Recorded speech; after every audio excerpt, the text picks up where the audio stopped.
Do you have a transformational view of the business as a CTO? Are you being transformational and strategic, or are you doing more of the same with a twist? It's not even an 80-20, it's a 99-1 of more of the same with a twist. And it's again rooted in human risk aversion, and because tech can do it all. Welcome to the CTO Compass podcast. I'm your host, Mark Wonghoort, tech strategist and executive coach. In every episode, we meet tech leaders, from startup CTOs to enterprise CIOs, to explore what it means to lead in tech today. They share their stories and their lessons so that you can navigate your own journey in tech. Let's dive into today's episode.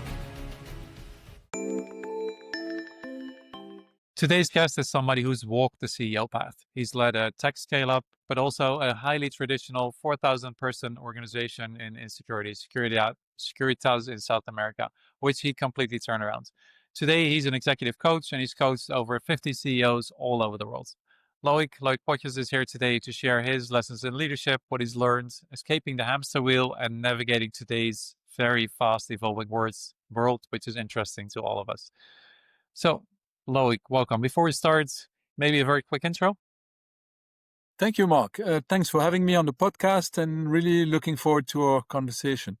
Essentially, quick intro. I'm originally from Belgium, been doing emerging markets for 17 years. So a lot of European-centric projects, a lot of Africa, Middle East projects. And so I've always loved corporate CEO and a scale-up CEO turned entrepreneur, turned tech investor for a VC firm. And then in a second midlife crisis, more recently, a CEO coach. I'm married to two teenagers, two dogs, and based in Johannesburg, South Africa currently. Nice. Beautiful city as well. So, and let's go straight into it, right? I really want to get into the CEO. You coach a lot of CEOs. So what are because the leadership lessons for CEO, we can probably translate wider also into tech. So what are some of the most common traps or issues that you see with CEOs that they fall into when they feel like stuck or overwhelmed and when they engage you? So I think it's essentially to be too much on and for too long in the coal phase. And they end up losing that sense of perspective, working 12, 14 hours a day. And then naturally they feel a sense of dopamine as entrepreneurs by the end of the day, because they've had 100 meetings, they feel they've moved a lot of things, but essentially that dopamine is fake, as in there's probably very little that they've done in terms of moving the needle on the 80-20 on the stuff that really matters. And so the first thing they come to look for in coaching is that sense of clarity and perspective by someone that asks them all the stupid questions, as in, what are you doing with, what's your USP, what are you trying to achieve, what's your next 80-20. So I think there's many more roadblocks and bottlenecks, but if there was one thing as to why CEOs who are coached overperform on average those who aren't, that would be that. The 20% that really moves the needle versus the other busy work as well that they also do. I know that sounds very simple, but if it was simple, they would have done it themselves maybe already. So how do you help them get to that 20% that actually moves the needle, that makes a difference? So I've worked with the exponential model quite a bit. So the first phase of my stint as a CEO in South Africa was building an organization. So I bought a number of companies and I built a corporation to 4,000 employees, doubling the size every year. But then we were faced with a market change, and we had to reinvent the wheel or die in the doing. And so we moved from a services-intensive business into high-tech, high-margin leasing, the beginning of AI at the time. But so tech was the easy part. And so that's the first message for tech people. Tech is always the easy part. It's not, it's a line of code. It's, yes, there's a level of, but adoption, change management, scoping, market adoption, all of that are where the strategic CTOs could position themselves versus doing yet another a tech or AI fluff project or whatever the case may be. And so back to my story, I had the blood noses and the hard learnings and the scars from the change management and people management, moving a traditional organization um, after the blood noses and the scars, we started accelerating and get a few lessons under the belt, and we ended up quadrupling the EBIT of the group of companies. So from a threat, it became a success. And then I got overexcited. I said, "Hey, I'm done doing that CEO, that corporate exec kind of thing, and let me do something more entrepreneurial." And so I felt, and I called that the exponential model. And not so much from theory or slides or but from the hard lessons learned. What beyond tech does it take to then marry tech with a business model, as in something very concretely, a positioning that the market would buy, a differentiated positioning, then go to market, then USP, then and how do you start shaping differently? And so the exponential model for me is the key in the heart to why CEOs and here CTOs in for the can position themselves to then accelerate and seek outsized returns or next steps essentially. Okay. And can you give an example of somebody that you coached where you made that happen? Or, I mean, this was your story. So, some of the coaches that you worked with, and without naming names, of course, I mean, fully confidential, but give me an example, a story. Yeah, so one example is in Miami. Take a mid-sized scale-up that has a long track record in delivering a good old development projects on cost and materials base and so on and so forth. And they now see the possibility to transition into something sexier, AI projects and so on and so forth. But they're a little bit stuck in the middle. They're a bit stuck in the middle because their model, their pricing model, their positioning, their credibility, how the market perceives them needs to change. So there, with the CEO, a super smart lady, we started to now plot what needs to shift. And so the what needs to shift started tackling the following key elements. To say first, let's define the actual opportunity. And so very tangibly, if you make 20% gross margin on current projects, then what's going to be good enough on the new stuff? And if it's not 40%, then don't bother. So that's the next metric. Okay, what kind of approach would give us that 40%? Then you start building the actual tool and positioning, because now you need to move away from the old narrative, selling hours by the kilo. Now, how do you do that? And a first shift could be, what are the 3 verticals where we actually have been as that business reasonably successful, and where we have kind of already something that could look like a toolbox, something which we can copy paste, where we don't have to recreate the code and the machine from A to Z, because that then builds reproductivity and then builds less hours with still a palatable fee, and then you can start achieving that 40%.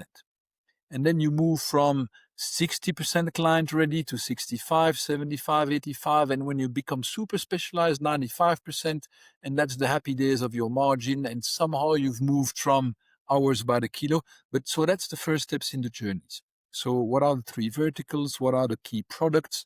And then you move away from shotgun approach, spray and paint, to more focused on what are those verticals? Is the market big enough? Can we scale? Do we have credibility?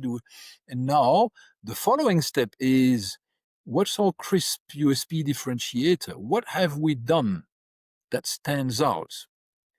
And because we've done time and materials, then we first feel as a team, oh, come on, we don't have much, or oh, it's just some lofty marketing materials. But actually, we all know, maybe but there's always nuggets of wisdom. If you look back in the last 5 years, and what is a couple of things that we've solved quite a bit, and you start finding these nuggets, and you start then saying, well, hang on, we're actually great at that and that and that, and that we feel we could reproduce, and we've got a team of 5 or 15 people who are actually a bit special, and so you start with that beachhead in that vertical and that core team. You crystallize your USP, And then you need that first or two or three victims, as in clients who are saying, hey, we think it's cool. And for a bit of a carrot, be it an early bird, kind of being the champion, if they or there's something that attracts the early birds in the client side, and where you start testing that. Yeah. And so I'm being long-winded, but you could start the pieces of puzzle that start to shape, and then eventually you get to the 80-20. So where we no longer have 20% of high margin, 80% low margin, but the other switch. And now we, in the meantime, got to be credibly, but that gets built over time. And then the coaching space is each time, twice a month, where you're saying, okay, where are we? Where are we stuck? Where are we not flowing? Is it the USP? Is it the team? Is it the key profiles that we're missing? Is it credibility? Is it the engine? Is it? And you start each time looking at what is in the way of flowing, what is the next 80-20, what is the next move, and who's going to be accountable for what in the next couple of weeks. And so essentially, you become the sparring partner of the CEO and the team to work on the business, not in the business, because you are hours away, flight hours away from the business. You are naturally extracted from the day to day. And so you're solely helping them to work on the business. And to change the business and move it forward instead of just operating. I'm sure that in your coaching, you find also there's a lot of, I mean, you just talked about a lot of business growth, right? And business development and changing the business. But I'm sure that in the coaching, you also find there's a lot of personal growth or personal realizations that CEOs have in that process. What's that relationship, and how do you see that in your coaching? Yeah, that's a brilliant question, because it matters. It is everything, actually, because you can have the perfect strategic plan, tick all the boxes, have the perfect slides, and so on and so forth. But you need an engine in the room, and that is the CEO and his or her team and the core. And so one thing I always do, I work with one psychometric assessment, but one that doesn't speak about competency, but that speaks about appetence, pleasure of working, talent. Because when we do flow with and we do crystallize and recognize our great talents, then what we're good at, and then also important what we are not so good at, what we crap at, and what we should stay away from, then you start flowing naturally into more, and consciously and unconsciously, into your flow, into what you're uniquely great at. Then you should be more successful because you naturally excel at that, and you should experience more joy, more fulfillment, more passion, and so on and so forth, rather than being stuck with the stuff that no one else has to do. So as a CEO, or you end up doing it. And so then you do the same for your team. And so how do we complement each other? And so it's unlocking the passion, and it's far better to have a strategy that then is linked and aligned to the great talent of the CEO and the core team, rather than the perfect strategy, but you're trying to square peg the CEO into that perfect strategy. That kind of never works. So it's unlocking the passion, the virality, and so on. And so it's a blend of assessments, of role playing, of experience sharing, until they're fully clear, until they've learned to flow as a team in their respective passions, with vulnerability, with authenticity. And that actually, to me, that's 80% of the success factor, because the strategy is never that super complicated at the end of the day. But finding the flow is, that's what most companies don't get to. For the entire team, not just the CEO, but the entire management team, so they all pick up their own roles and pieces. I want to get a Exactly. bit more into tech. You've coached tech founders as well. You've actually been a CEO of a SaaS company yourself. So, what are some of the biggest leadership mistakes that you see in those fast scaling startups in the tech startup world? Legacy, uh, patchwork of legacy, the inertia of habits. For example, we had the "It's my baby," so all the human traits that you find back into or tech environments. So one thing came to mind is that we thought in the last investment that our investors and we had bought into a SaaS platform, only to realize that it wasn't quite that. It was a kind of an enterprise platform that still was reliant on quite a bit of integration manually, certainly far away from Netflix. Key in your credit card and boom, you're on the subscription, ARR, and happy days of growth, virality. It was still very muddy. And it's square pegging the reality you want it to be. It's actually the lipstick on the pig. You think I've got a beautiful queen here, I'm buying into something amazing and it's the next $1 billion idea, but you haven't had your reality check. And what you bought is a pig with a lipstick, which is less sexy when you realize it is. And then from there, what I've seen is that some investors can't quite get to the narrative to the penny drop moment, and then you keep forcing the reality you would want to be and then your EV might not be that sexy and so, but actually the sooner you confront reality to say, okay, a second lesson learned, for example, was we wanting to move from one project to 3 projects, and the my baby's beautiful pitfall. Our key competitors just had learned the lesson the hard way. They had launched a brand new exciting product into a new legislative space that sounded like the hot new thing, and they had launched it far too soon. It was imperfect, and there were quite a bit of backlash. They had to put it from the market. We were clear internally. We could explain very easily what their core mistakes was and so on and so on, because we had perspective on them. It wasn't our baby. When something quite similar happened to us, moving from a one product platform to a second, a third product, and reorganizing the architecture, and when the CTO founder couldn't read the signs and wouldn't read the signs, and would still pretend that the baby is beautiful and with a bit more lipstick, and it was going to be absolutely perfect. And so that sense of not seeing reality, which is, again, it's not tech related, it's human behavior, it's shortcomings related, with the best of intentions. People want to really the best for their clients, for the business, so those are some of the core learnings. Also, the inability to keep up to date. And when I say with tech development, and when I say that, I don't mean registering yourself for the next 10 fluffy AI workshops and how to change the world in 5 minutes kind of thing, but more, it's that bridge between where you are and where you could be. And when I say that, I think about, let's say, AI. I think people, the grave mistake of 80% of CTOs and CEOs, it's you use AI for more of the same with a twist. What I mean by that is 99.9% of the businesses have a current business model. They have a track record. They're vested in their on their rails, and then what feels less risky, risk-averse human mindset, is to work on the continuation of digital transformations, automation, workflows, business optimization, and which will lower a little bit the cost, give you a slight edge, and okay, you can grab a couple of percentage of EBIT margin, and it's all good and well, and people should do that. And it's only 0.1% that would leverage AI from a greenfield, from a brand new startup point of view. Huh?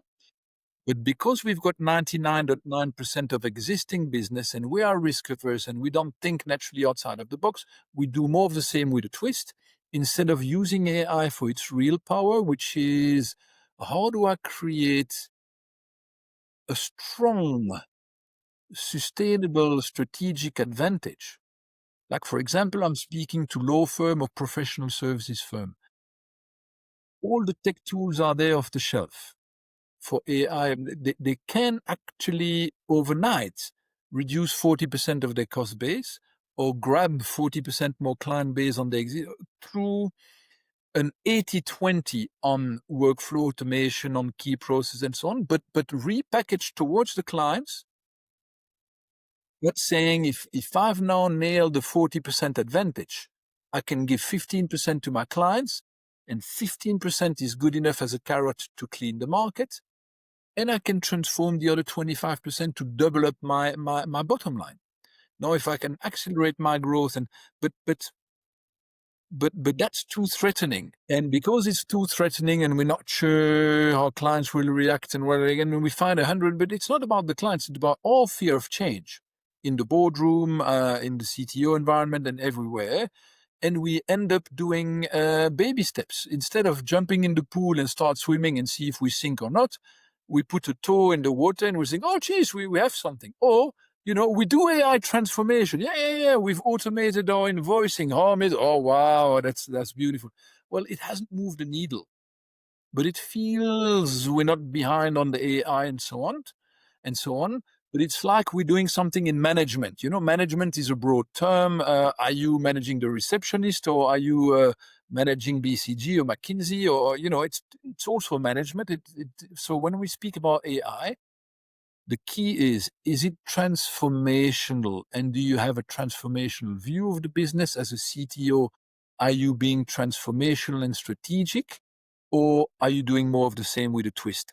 It's not even an 80-20, it's a 99-1 of more of the same with a twist. That is the thing.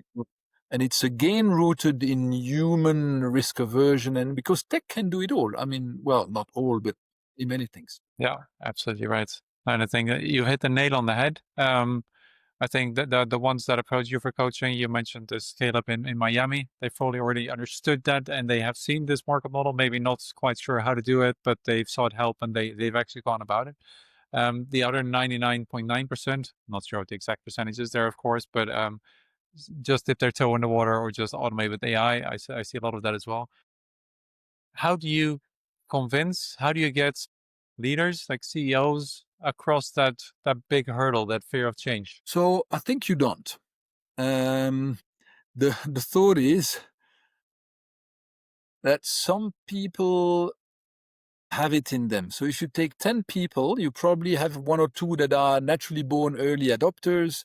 These are the guys who order the new stuff at home and they can't wait until unscrewing the screen and seeing how it all works and seeing what they can do. So, and then you have the people in the middle who will wait to say, that's kind of new, I'm not sure. But actually when it's kind of working, they can dip a toe and then a foot and then a leg in the water. And then at the other end of the spectrum, you have the naysayers. And those are the guys you can bring to the water, but you won't make them drink. And so the key is not to focus there. I think in CEO coaching, you have a natural selection. First, the guys who know it all, they typically don't come for coaching. They know it all already. So the guys who are coming for coaching have that natural sense of, I feel I can learn. I do realize I don't know it all. And I am opening myself up to other points, other people who can help me learn and co-learn and co. And so people who come for coaching have the natural mindset. And so that's why Harvard Business Reviews and other international studies, I think that's one of the key reasons there's a self-selection as to why those who go for coaching outperform on average those who aren't. Because it's not just that coaching is wonderful or whatever, whether it is or it is not, but it attracts the right kind of people. And that natural intellectual curiosity will lead you to learn, to develop yourself, where others who know it all will be static.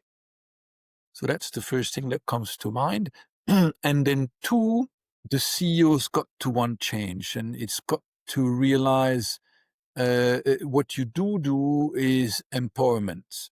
I use quite a bit of Gen AI. I've built a couple of agentic Gen AI on top of to do what? To just do workflows and thinking flows into the methodology of thinking of transformation levers or leadership scaling and so on.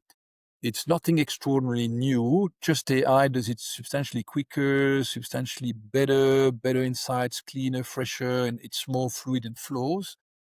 But over a couple of sessions, they get to understand, okay, it doesn't have to be scary. We can do some experiential based learning. We can see that it's possible. We can put it into bite-sized first project, next step, next. So it becomes kind of tangible. It's not about are you a marathon swimmer. It's about let's define what putting a toe in the water means, and does it happen on Monday or on Tuesday? That's the and so with the hand holding and the framework, but you need the right type of open spirit in the room, then you can equip them and you start the journey. Then in their organization, there's a bunch of change agents naturally, and there's a bunch of naysayers, and it's kind of mapping the space. And again, it's more about that than it is about the perfect tech or the perfect strategy. Yeah. And I think I recognize that adoption curve, the early adopters, the mainstream, and then the laggards. So are you saying that if I'm a board and I'm hiring a CEO or I'm hiring my next CEO, that it's a fast changing world? I mean, technology, AI, everything is developing so fast and businesses need to adopt. If I'm hiring for those roles, I should almost specifically look for that first 5 or 10%, those one that are wanting change, that are willing to adopt, that are willing to go for it. So I would say it's a bit. I would actually not say that. What I would say is to be careful with the naysayer, because these are the guys who you want change. So I wouldn't say that it's a good thing to recruit one, unless it's about fit for purpose. If you're in a financial institution and you need for your risk, your credit function, your risk function, don't go with a born crazy innovator, because your risk function might look very, very scary quickly. And maybe a naysayer is the perfect fit for purpose there. And so it's about fit for purpose is the thought. So there's that curve of adoption that you were referring to.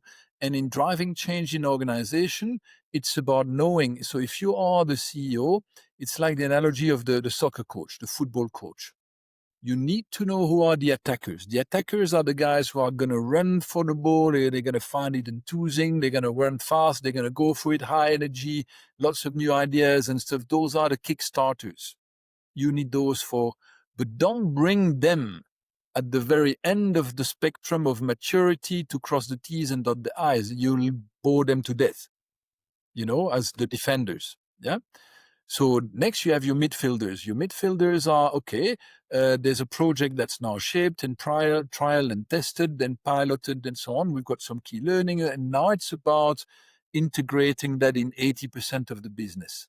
These are your midfielders. It's a different skill set. Don't ask the crazy innovator that wants to brainstorm for the 100th times. No, it's not about that anymore now. It had its purpose. The next step is the defenders to go at maturity, and then the goalie to cross the T's and dot the I's. So everyone is fit for purpose. You can't have only wild innovators. You can't have only naysayers. You need to know as a coach, as a CEO, what stage of the project you're in and who's fit for purpose. And if you want to change, you still have your legacy business today that pays the bills somehow. You can't destroy it overnight. So whilst you're doing the lab and the piloting, you need to have that staged management in steps. And you still need the guys that have been there for 50 years, hold the fort, hold the stability. But it's fit for purpose, what comes to mind. Now, if you're considerably short on one aspect, if you don't have a single innovator in then you have a problem. Yeah. Yes. Okay, so it's having the mix of the innovators and even the new innovations, right? Again, the Miami startup that you talked about, at some point that's going to get very, I'd say, almost operational after 1-2 years, and then you still need those defenders to actually take that and run it and make sure that it keeps running the way that it's supposed to run, and maybe go for new innovations with your The next attackers. 100 years maintaining the same train on the same rails at the same speed with perfect execution. So you need those guys, the strong operators, whilst the crazy people keep inventing and testing and so on and so forth. Okay, I want to get a bit more into, I mean, you do a lot of leadership coaching. There's a lot of traditional CEOs, people that have been in leadership functions for a long time before they get into a CEO role. They've grown up from team management to middle management to, I don't know, senior management, and finally to a CEO. In startups and scale ups, you see a very different thing. You have these early founders, and they start as a founder because they have this cool idea, and suddenly they are running a 40, 50, 100, 200, 500 people company, and they have never learned to lead along the way. They haven't had that career growing up through the ranks. How do you have you seen those as well? And how do you coach them in their leadership? Because they need to grow up so much faster than maybe the traditional CEO that had the years and the decades to go through the ranks. Yeah, definitely. What comes to mind is kind of a toolbox. And the toolbox needs to be always two steps ahead. So if it's a fast scaling company, what you usually find is that the CEO in his head is three steps ahead, whereas the rest of the organization, the train's left the station and they're trying to run behind the train in terms of process, people, organization, structures. Everything is a couple of steps typically behind. And you've got that CEO with great enthusiasm running in front, moving that next mountain. And so you need to replace that with two steps ahead. And the toolbox then works on two fronts. It's the toolbox of what's needed in terms of structure or organization and so on in the company. Do you need a share plan? Do you need a KPI structure? Do you need the first board structure? Or advisory board structure? How does that look like? What are the essentials? And over a 90-minute session, it's all there. There's no need to go each time to a consultant to have an HR and salary benchmark kind of a thing, or in whatever field of the business. The power of AI is that you take the power of AI and an old guy with gray hair like me that's been around a little bit, and then you realize, okay, it's not about for a board pack to give you the 300-page report that listed entity would be. That's not fit for purpose. But what's the 4-page kind of thing that nails the essence, bullet point style, that will engage you with your investors and your board in a meaningful manner?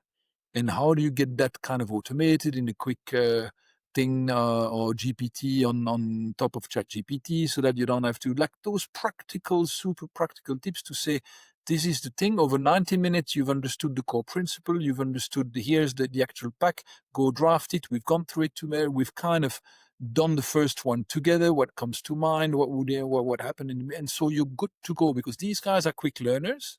And once you put them on the saddle, you can't solve for everything in a toolbox like that. If you have a deep structure, tax exposure or whatever, you still need the tax consultant and whatever. So it's not a solve it all. But more than often, you've got an 80-20 there to preempt the steps and the structure at what speed you evolve. And then you got the same toolbox, but for leadership. So you move from technical expert because you are a founder or CTO or whatever, and you've got that, but now you move to more managerial style, and all of a sudden you're a high-speed train manager with a couple of hundred or fewer hundred employees, managing investors, stakeholders, market communication, building the next layer. And so all of a sudden your role has significantly changed. And so what are the what does it take to lead at that level, to lead leaders? What are the 3 skills that you need to develop?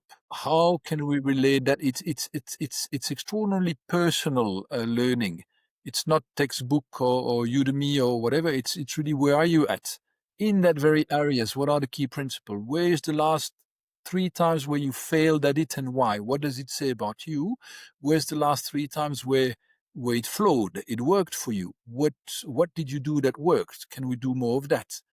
If you were to change one thing, what would it be? And here's a couple of then core insights, 3 to 5 key principles that you can get and use as a reference. Is when I'm faced with this, I can remind myself of these 3 core bullet points, and boom, I can. And we've role played in CEO coaching about.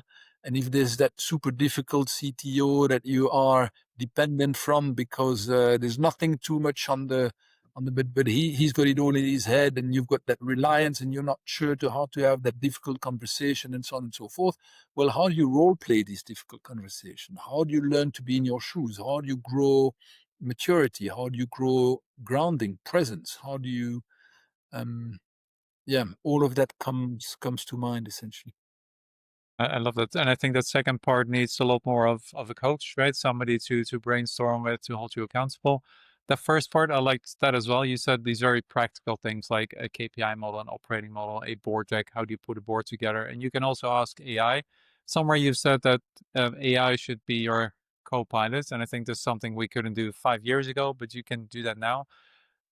What do you tell CEOs about how to use AI as their private co-pilot? So I tell them that the analogy is like having a young team of 100 Harvard graduates who are BCG or McKinsey consultants. They're super bright, they're super quick, they're super intelligent, but they definitely lack the gray hair, the sense of complexity, the depth, and so on and so forth. It's too quick to jump the gun, too much energy. They're great at synthesizing, great at generating some, but do not do not accept it as the Bible. You wouldn't do that with a young bright consultant. You would query it to say, dude, you're missing a point here. That's not good enough. No, there's a legal environment that says this, that. And so you keep poking and dancing with the AI to force it to go to depth. I tell the AI, stop hallucinating, stop doing that. You jump the gun with a 7-day activation plan to solve the world in 5 minutes. Sounds amazing, not very practical. Can we take 2 steps back? And I demonstrate for them how to dance with AI on the strategic level, because most of them don't get there because they said, "Oh, I asked this question, which was a pretty vague question, and then I got this vague answer, so it doesn't work." No, well, first you wouldn't ask that vague question to a consultant. The consultant would have 10 clarifying questions. Well, tell AI to ask you 10 clarifying questions. Oh, okay, I can do that. Okay.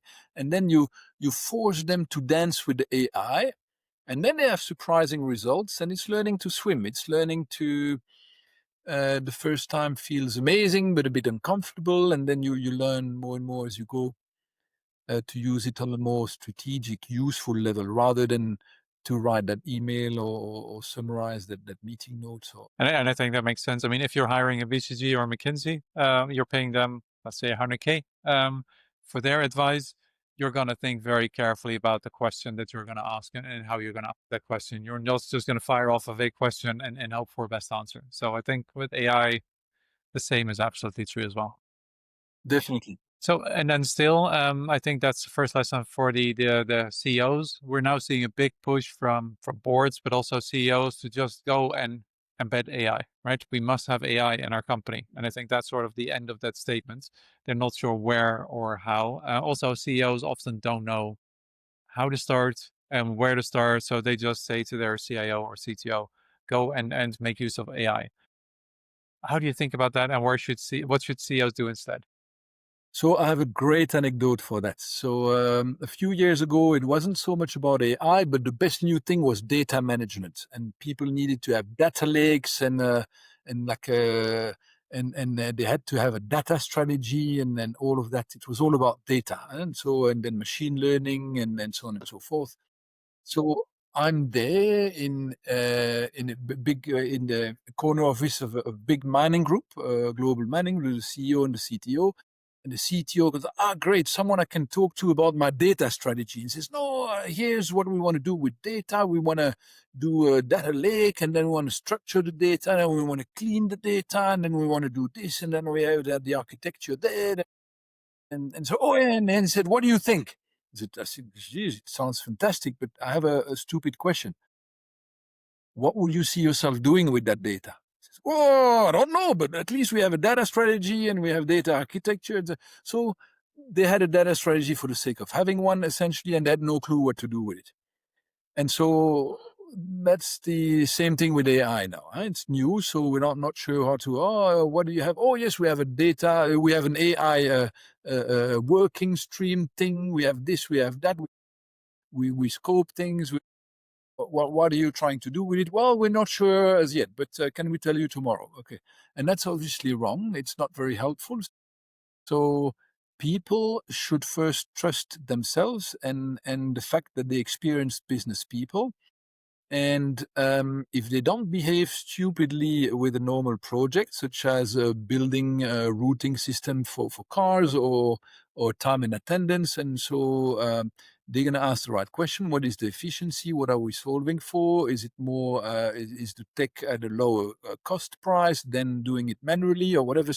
The simple basic, but for some reason we think AI is that big new thing. We feel very afraid of that, like I'm going to ask stupid questions, I'm going to look dumb. No, trust yourself. And so first, have a feel and a glimpse on what AI can do, and it changes every day.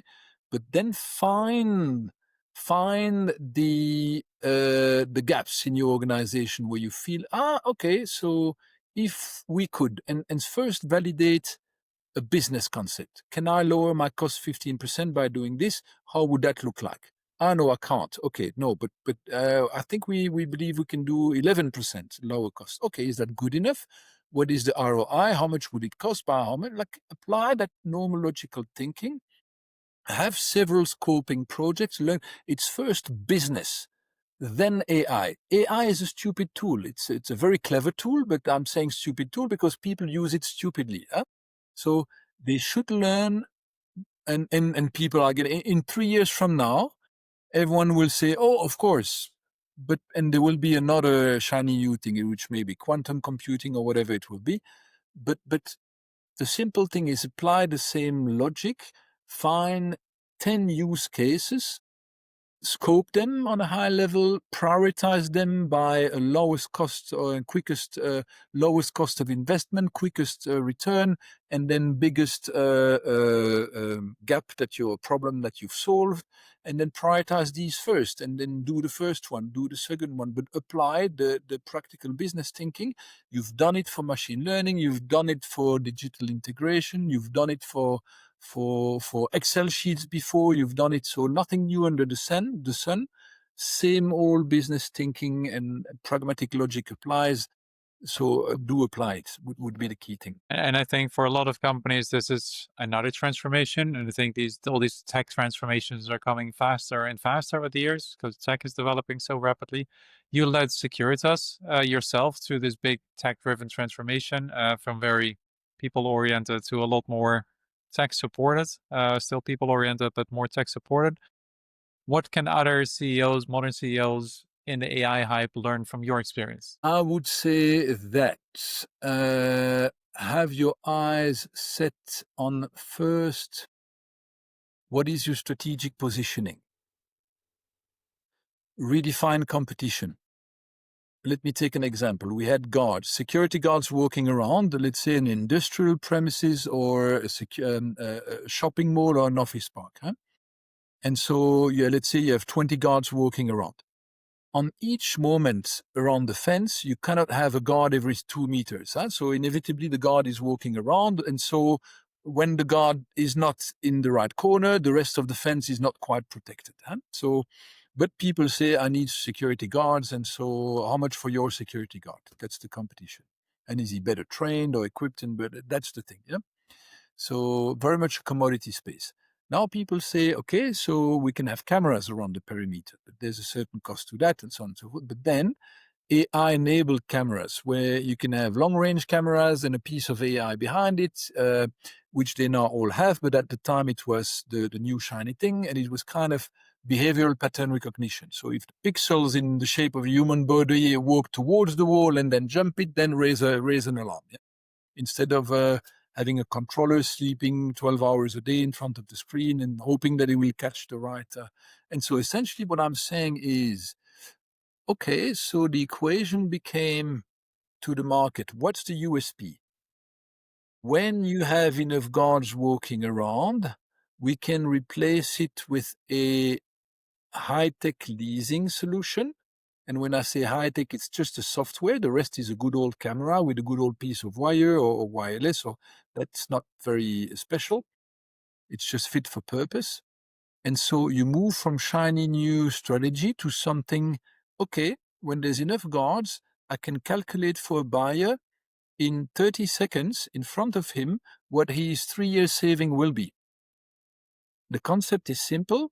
It says, okay, you understand that when the guard walks around, you're not protected every meter all the time. Yes, You understand that when the software is there with like you will be protected 100% of the time. And so, yes. Okay. So you get better. Yes. If I can guarantee you 15% price discount over 3 years, and if I've miscalculated my price, it's on me, not on you. Guaranteed pricing. Are you game? Yes. Now that is a differentiated positioning.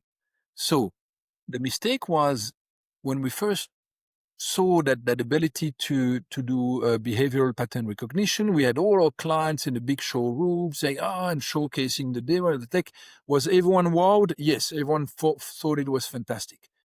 Who bought? No one. Why? Because it looked like, okay, it's exciting, but I'm not sure what I can do with it. And so, yeah, back to the good old guards. Yeah. But the real effort is for a CEO, back to your question, is understand what the tech can do, define a differentiated strategic positioning in a vertical, in a niche, that's big enough that you can have a massive competitive advantage, and you can go big on that, and then you can then organize your organization in a slick way, consistent way for delivery of that, and then you can have outside success, and you leverage tech at the service of this, but it's first a business model change, and so that's the key learning for me, and that's what I would suggest others to look at. And it's almost a like for like story. You could almost take that story and apply it almost directly to AI. I mean, for you, it was camera, it was movement or recognition of what happened on the camera, sort of a very early machine learning AI functionality, and replacing physical security guards that just monitor the whole perimeter with AI enabled cameras. So it's almost the exact same thing that we see happening now, where we are augmenting people with AI or agents or something else. And it doesn't mean all the people go away. It just means changing, focus on business positioning instead of the new Yeah, tech and the because now we fancy need shiny. more, less jobs, but more specialized one. We needed more technicians. We needed now more control room operators. We needed more reaction teams when there's an alert to go on site and verify. So less jobs, but more senior jobs, better paid jobs, better remunerated, better training opportunities. And so, yeah, and we took great care, but because we had a strategic advantage, we kept growing and acquiring more clients. And so never, ever, ever did we have too many people, because the perimeter is better done by machine. But if you need to search people at the entrance, or if you need to do a certain practical, so the human is very much necessary in security guards. And so the point is, we were replacing guards with machine on some aspects of the business. But as we were growing, we were systematically always short of manpower because we had an accelerated growth that was outmatching the replacement of the machine. And so some competitors must have long lost along the way, but clients got better service. There was better protection, security. So there was a virtuous positive cycle. And so, it's about seeing the full picture as well. I think that's important. Very much applicable to what we see happening today. Last question. If you had to ask our listeners, right, who are mostly they're tech leaders and founders, if they had to ask themselves one uncomfortable question to launch their growth or to seriously consider how they're doing today, what would that one question be? The key question would be, are you doing more of the same with a twist? Or are you positioned strategically into such a strong advantage that captured in 5 words of your USP or elevator pitch, you can convince any client, any investor, and they will get it. 5 words, not 6. What is that one key positioning that differentiates you? And one of two things. If you don't have that, then stop working harder and focus on creating that, whatever would work for you, but get that right. Otherwise, you just want more vanilla ice cream. If you do have the strategic positioning, but it's not quite consistent, it's not clear, it's not crisp, it's not crystallized, then do crystallize it.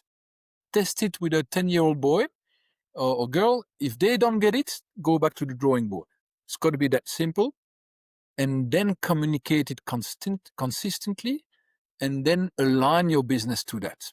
It's hard enough to be great at one thing, but not everything is a golden goose. And so that just focus on the one thing and scale on the back of that. And then you'll have outlier results. Very interesting. Loic, thank you very much for being here, for coming on the podcast.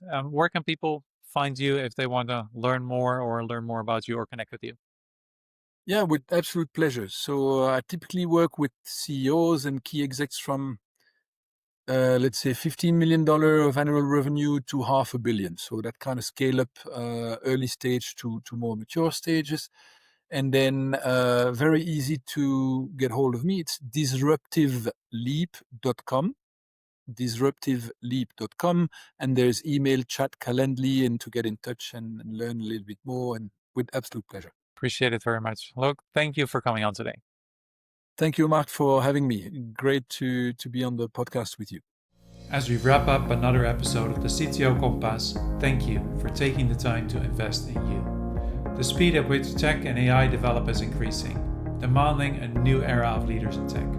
Leaders that can juggle team and culture, code and infra, cyber and compliance, all whilst working closely with board members and stakeholders. We're here to help you learn from others, set your own goals and navigate your own journey. And until next time, keep learning, keep pushing, and never stop growing.